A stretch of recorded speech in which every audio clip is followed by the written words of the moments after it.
ஏதோ இந்த பிரச்சனை இஸ்லாமியர்கள் மீது திணிக்கப்பட்டதாக சொல்கிறார்கள், பேசுகிறார்கள். நான் அதில் மாறுபடுகிறேன். ஏனென்று சொன்னால் இந்திய தேசத்தில் அரசியலமைப்பு சாசனம் ஒன்று உயிரோடு இருந்து கொண்டிருக்கிறது. அந்த அரசியலமைப்பு சாசனம் பல்வேறு கருத்துக்கள் எடுத்துரைக்கிறது. பிரிவு 14 துவங்கி 15, 25, 26 போகின்ற பிரிவுகள் எல்லாம் சொல்லக்கூடிய செய்திகள் இந்த மண்ணிற்கு, இந்த மண்ணிலே இருப்பவர்களுக்கு இருக்கக்கூடிய உரிமைகளை அதை எடுத்துரைத்துக் கொண்டிருக்கிறது. ஆனால் தற்பொழுது மோடி அரசாங்கம் சொல்லக்கூடிய செய்தி என்பது அரசியலமைப்பு சாசனத்திற்கே முரணானது, இந்த மண்ணிற்கே முரணானது, இங்கு இருக்கக்கூடிய ஜனநாயக சக்திகளுக்கு முரணானது. அப்படி என்றால் இது இஸ்லாமிய சார்ந்த போராட்டம் அல்ல, இது இஸ்லாமியர் என்று நீங்க குறுகிவிடக் கூடாது. இந்த போராட்டம் என்பது ஜனநாயக சக்திகளுக்கும் RSS போன்ற பண்டார பிரதேசங்களுக்கும் நடக்கக்கூடிய போராட்டம் என்பதை புரிந்து கொள்ள வேண்டும். அன்பானவர்களே, ஏதோ இந்த இந்திய தேசத்தை பாதுகாக்க வந்தவர்கள் போன்று கொக்கரித்துக் கொண்டிருக்கிறார்கள். மணிப்பூரில் நடைபெற்ற சம்பவம் நமக்கு தெரியும். அங்க இருக்கக்கூடிய கிறிஸ்தவர்களை இவர்கள் எப்படி சிதைத்தார்கள் என்பது தெரியும். கல்லறையில் தோண்டப்பட்ட பிதைக்கப்பட்ட பிணங்களை எடுத்து சிதைத்தவர்கள் இந்த RSS பயங்கரவாதிகள். இந்த மண்ணிலே ஒரு இயக்கம் இருக்கவே கூடாதுன்னு சொன்னா அது RSS என்பதை நீங்கள் புரிந்து கொள்ள வேண்டும். இன்று அவர்கள் சொல்லக்கூடிய செய்திகள் எல்லாம் பல்வேறு கருத்துக்களை சொல்கிறார்கள். நாங்கள் இஸ்லாமிய சொத்துக்களை பாதுகாக்க போகிறோம், இஸ்லாமியருடைய சொத்துக்களை நாங்கள் பாதுகாக்க போகிறோம் என்று சொல்கிறார்கள். ஐயா, எங்களுடைய சொத்துக்களை எப்படி பாதுகாக்கணும் எங்களுக்கு தெரியும். இந்த நாடு பொருளாதார வீழ்ச்சியை நோக்கி சென்று கொண்டிருக்கிறது. படித்தவர்கள் வேலை இல்லாமல் வீதியில கையேந்தி நின்று கொண்டிருக்கிறார்கள்.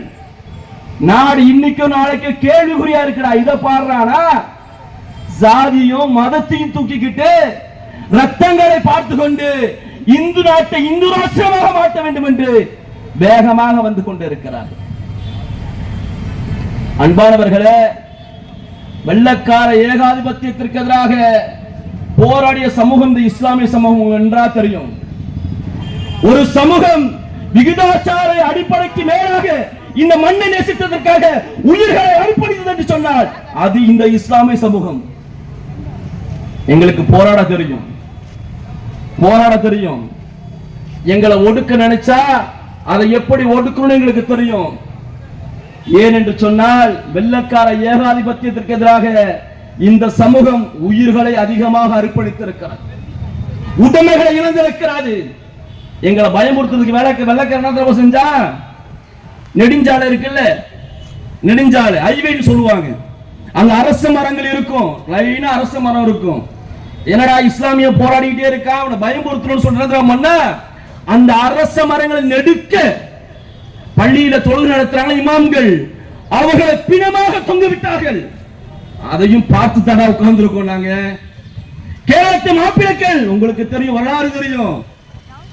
கூஸ்ட் மண்டில அடைச்சி அப்படியே பிணங்களா கொட்டினா அப்பயும் போராட்டத்தை கைவிடல. இந்த மண்ணிற்காக போராடினோம், இன்னும் போராடுவோம். அதுதான் இங்க சூழலிக்க விரும்புகிறோம். எப்படி முன்னோர்கள் இந்த தேசத்தை பாதுகாப்பதற்காக இங்க இருந்த வெள்ளை ஏகாதிபத்தியத்தை துரத்தி அடிப்பதற்காக உயிர் தியாகம் செஞ்சாங்களோ, இந்த நரேந்திர மோடி கும்பல்களையும் RSS பண்டார பரதேசிகளையும் விரட்டுவதற்கு நாங்கள் உயிர் தியாகம் செய்வதற்கும் தயாராக இருக்கிறோம். இதெல்லாம் அவசியம் ஒடுக்க முடியாது. ஏதோ வக்பு வாரிய திருத்த சட்டம் கொண்டு வந்து இந்த சொத்துக்கெல்லாம் புடுங்கிட்டா இவங்க முடங்கிடுவாங்க கிடையாது. இங்கு ஜனநாயக சக்திகள் ஒன்று திரண்டு இருக்கிறார்கள். நாடாளுமன்றத்தில் நீதி இல்லை, நமக்கு நாடாளுமன்றத்தில் நீதி இல்லை. ஒரு இந்த வக்பு திருத்த சட்டத்தை உருவாக்குறது செஞ்சா ஒரு கூட்டுக்குழுவை உருவாக்குனா உங்களோட கருத்துக்கெல்லாம் சொன்னு கேட்டான், சொன்னாங்க. அப்படியே கிடப்பில போட்டுட்டு அவன் என்ன சட்டத்தை நிறைவேற்ற நினைச்சானோ அந்த சட்டத்தை நிறைவேற்றினாங்க. அப்ப ஜனநாயக சக்தி என்ன சொன்னாங்க, ஒருங்கிணைஞ்சு சொன்னாங்க, நாடாளுமன்றத்தை நீதி இல்லை, நிச்சயம் நீதிமன்றத்தை நீதி கிடைக்கும் சொன்னாங்க. நம்பணும். இன்னைக்கு இடைக்கால தடை உத்தரவு பிறப்பிச்சிருக்கிறாங்க, வரவேற்கிறோம். ஆனால் இது இடைக்கால தடை உத்தரவு இருக்க கூடாது. இது நிச்சயமாக நிரந்தரமாக இந்த திருத்த சட்டத்தை தூக்கி குப்பையில போடணும் தான் நாங்க விரும்புறோம். ஏன்னு சொன்னா இது பாகிஸ்தான் அல்ல, இது இந்தியாடா, இது பன்முகத்துவார்ந்த தேசம்.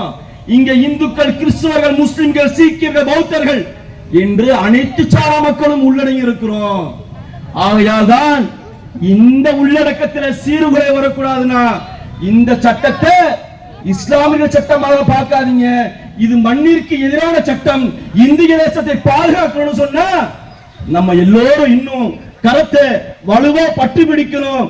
இந்த போராட்டம் என்பது இப்பொழுது துவங்கி இருக்கிறார்கள். இந்த போராட்டம் வெறும் அடையாள போராட்டம் தான். இந்த இடைக்கால உத்தரவு முழுமையாக நீக்கப்பட்டு இந்த திருத்த சட்டத்தை தூக்கி குப்பையில எரிஞ்சிட்டாங்கன்னா இந்த போராட்டம் முடிஞ்சிரும். இல்லைன்னு சொன்னா சிஏஏ போராட்டத்தில் எப்படி இஸ்லாமியர்கள் வீதியில் இறங்கி சாகி மக்களை உருவாக்கினார்களோ, எப்படி குடும்பமாக குழந்தைகள், பெண்களையும், முதியவர்களையும் கொண்டு வந்து வீதியிலே அமர்த்தி மாத கணக்கில் போராடி சிஏஏ சட்டத்தை விரட்டி அடித்தமோ, அதே போன்று இருக்கக்கூடிய ஜனநாயக சக்திகளை திரட்டி கொண்டு இந்திய தேசமே சந்திக்கும் அளவில் மிகப்பெரிய போராட்டத்தை முன்னெடுப்போம் என்று சொல்லி இந்த இடத்தில் பேசுவதற்கு வாய்ப்பளித்தமைக்கு நன்றி கூறி விடைபெறுகிறேன். நன்றி.